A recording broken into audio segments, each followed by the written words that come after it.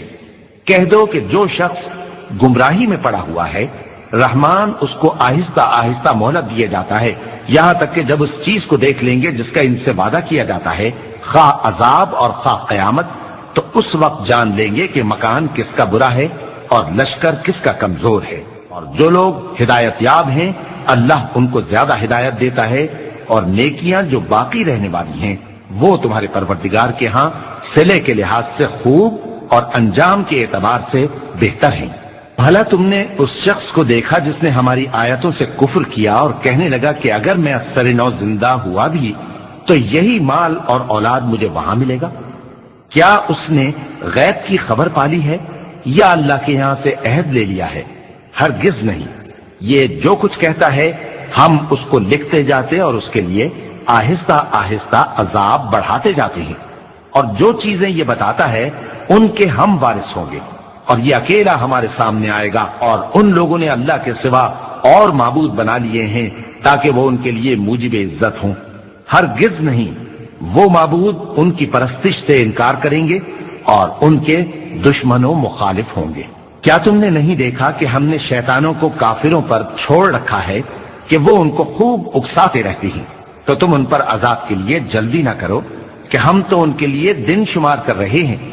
جس روز ہم پرہیزگاروں کو رحمان کے سامنے بطور مہمان جمع کریں گے اور گنہگاروں کو دوزخ کی طرف پیاسے ہانک لے جائیں گے، تو لوگ کسی کی سفارش کا اختیار نہ رکھیں گے مگر جس نے رحمان سے اقرار لے لیا ہو، اور کہتے ہیں کہ رحمان بیٹا رکھتا ہے۔ ایسا کہنے والوں، یہ تو تم بری بات زبان پر لاتے ہو۔ قریب ہے کہ اس جھوٹ سے آسمان پھٹ پڑے اور زمین شق ہو جائے اور پہاڑ پارا پارا ہو کر گر پڑے کہ انہوں نے رحمان کے لیے بیٹا تجویز کیا، اور رحمان کو شایع نہیں کہ کسی کو بیٹا بنائے۔ ہر شخص جو آسمانوں اور زمین میں ہے رحمان کے روبرو بطور بندہ ہی آئے گا۔ اس نے ان سب کو اپنے علم سے گھیر رکھا اور ایک ایک کو شمار کر رکھا ہے، اور یہ سب قیامت کے دن اس کے سامنے اکیلے اکیلے حاضر ہوں گے۔ اور جو لوگ ایمان لائے اور عمل نیک کیے، رحمان ان کی محبت مخلوقات کے دل میں پیدا کر دے گا۔ اے پیغمبر صلی اللہ علیہ وآلہ وسلم، ہم نے یہ قرآن تمہاری زبان میں آسان بنا کر نازل کیا ہے تاکہ تم اس سے پرہیزگاروں کو خوشخبری پہنچا دو اور جھگڑالوؤں کو ڈر سنا دو۔ اور ہم نے ان سے پہلے بہت سے گروہوں کو ہلاک کر دیا ہے، بھلا تم ان میں سے کسی کو دیکھتے ہو یا کہیں ان کی بھنک سنتے ہو؟ صدق اللہ العظیم۔